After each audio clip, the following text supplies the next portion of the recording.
এক আল্লাহর ইবাদত ছাড়া, এক আল্লাহর দাসত্ব ছাড়া আর কারো দাসত্ব করা চলবে না। সব নবীর দাওয়াত এক। মুহাম্মদ সাল্লাল্লাহু আলাইহি সাল্লাম দুনিয়াতে এসেছেন, তিনিও তাওহীদের দাওয়াত দিয়েছেন। পৃথিবীর সব নবীদের লক্ষ্য উদ্দেশ্য হলো তাওহীদের প্রচার প্রতিষ্ঠা।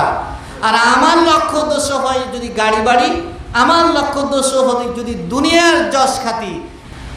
আল্লাহ রাব্বুল আলামিন সূরা জারিয়াতের ভিতরে বলছেন, ওয়া মা খালাকতুল জিন্না ওয়াল ইনসা ইল্লা লিয়াবুদুন। আমি দুনিয়াতে জিন এবং মানুষকে সৃষ্টি করেছি কেবলমাত্র শুধুমাত্র আমার দাসত্ব করার জন্য। সুবহানাল্লাহ। আমার ইবাদত করার জন্য।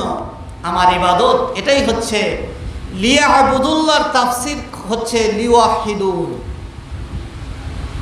আল্লাহ রাব্বুল আলামিনের তাওহীদ, এই তাওহীদের বাস্তবায়ন করার জন্য আল্লাহ আপনাকে দুনিয়াতে পাঠালো।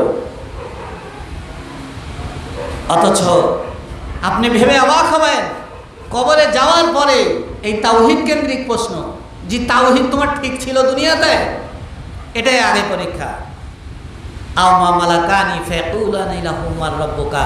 ওই যে ফেরেশতা নেমে এসে আপনাকে বলবে, এই মার রাব্বুকা, তোমার রব কে ছিল? দুনিয়াতে যদি আপনি নির্ভেজাল তাওহীদের প্রচার প্রতিষ্ঠায় না থেকে থাকেন, সেই দিন কোশ্চিন কালেও আপনার মুখ দিয়ে বের হবে না যে আমার রব আল্লাহ। কোনো দিন আপনার মুখ দিয়ে বের হবে না আপনার রব আল্লাহ। প্রিয় হাজিরিন, ওই দিন ওই কবরের ময়দানে যদি আপনি বলতে চান আমার রব আল্লাহ, রব্বি আল্লাহ, তাহলে সেই রবের নির্ভেজাল তাওহীদের প্রচার প্রচেষ্টায় আপনাকে কাজ করে যেতে হবে। সম্মানিত হাজিরিন, নির্ভেজাল তাওহীদের প্রচার প্রতিষ্ঠায় কিভাবে কাজ করবেন? কিতাব ও সুন্নাতের যথাযথ অনুসরণের মাধ্যমে যখন আপনি আল্লাহর সন্তুষ্টি অর্জন করবেন, তখনই আপনার তাওহীদের প্রচার প্রতিষ্ঠা এই দায়িত্ব পালন হবে ইনশাআল্লাহ। প্রিয় হাজিরিন, কিতাব ও সুন্নাতের যথাযথ অনুসরণ করতে হবে একমাত্র আল্লাহর সন্তুষ্টির জন্য। দুনিয়াতে বহু মানুষ পাওয়া যায়, বহু হুজুর পাওয়া যায়, মসজিদে গিয়ে বলে হুজুর এখানে মুনাজাত চলে? তো হ্যাঁ চলে। উনিও একবারে আখেরি মুনাজাত ঝাড়ে দিয়ে চলে আসলেন। তো উনি কার জন্য ইবাদত করলেন? উনি কি নির্ভেজাল কিতাব ও সুন্নাতের অনুসরণ করলেন? কিতাব ও সুন্নাতের যথাযথ অনুসরণ করতে হবে কার সন্তুষ্টির জন্য? আল্লাহর সন্তুষ্টির জন্য। আর এই বেটা, এই হুজুর ওই মসজিদে গিয়ে কার সন্তুষ্টি কামনা করলো? জনগণের।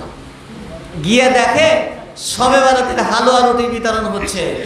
হুজুর চিন্তা করে দেখলো, এখানে যদি বলি যে শবে বরাত বিদআত, তখন জনগণ আর আমার পক্ষে থাকবে না, ভোট আর আমি পাবো না, সুতরাং এখানে আমি কবরের ওয়াজ করে চলে আসি।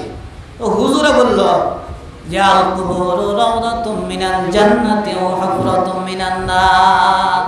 হুজুর একবারে কবরের ওয়াজ সাংঘাতিক তাকে করলো।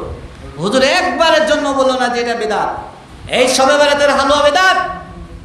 এই জন্য হুজুর বললো না যে জনগণকে খুশি রাখতে হবে, জনগণ যদি খুশি না থাকে তাহলে ভোট পাওয়া যাবে না। তাহলে কিতাব ও সুন্নাতের যথাযথ অনুসরণ হবে কার সন্তুষ্টির জন্য? বলে কার সন্তুষ্টি? আল্লাহর সন্তুষ্টির জন্য। আপনি আল্লাহর সন্তুষ্টি অর্জন করে ফেলেছেন, শুধু নিজে জান্নাতে গেলেই চলবে ভাইজান?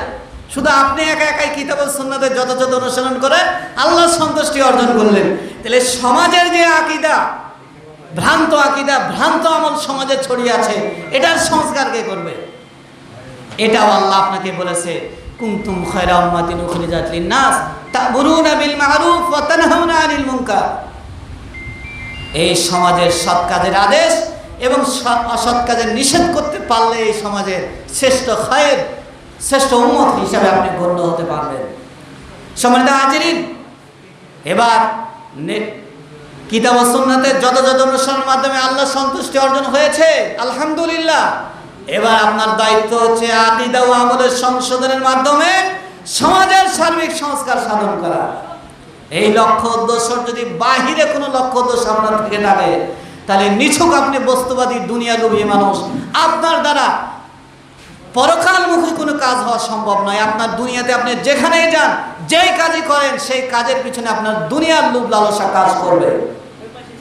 যদি দুনিয়ার লোভ লালসার ঊর্ধ্বে উঠে আল্লাহমুখী যদি কোনো কাজ করতে চান, তাহলে নির্ভেজাল তাওহীদের প্রচার ও প্রতিষ্ঠা, কিতাব ও সুন্নাতের যথাযথ অনুসরণের মাধ্যমে আল্লাহর সন্তুষ্টি অর্জন এবং আকীদা ও আমলের সংশোধনের মাধ্যমে সমাজের সার্বিক সংস্কার সাধন, এটা যদি জীবনের লক্ষ্য উদ্দেশ্য হিসাবে গ্রহণ করতে আপনি ব্যর্থ হয়ে থাকেন, বুঝতে হবে আপনি এখনো সিরাতুল মুস্তাকিমের পথ খুঁজে পাননি। খুঁজে পেলেও শয়তানের ধোঁকায় আপনি এখনো অনুসরণ করতে পারছেন না। আল্লাহ রাব্বুল আলামিন আমাদের সবাইকে নির্ভেজাল তাওহীদের প্রচার একজন ঝান্ডাবাহী আহলে হাদিস আন্দোলনের কর্মী হওয়ার তৌফিক দান করুক। আল্লাহুম্মা আমিন। আল্লাহ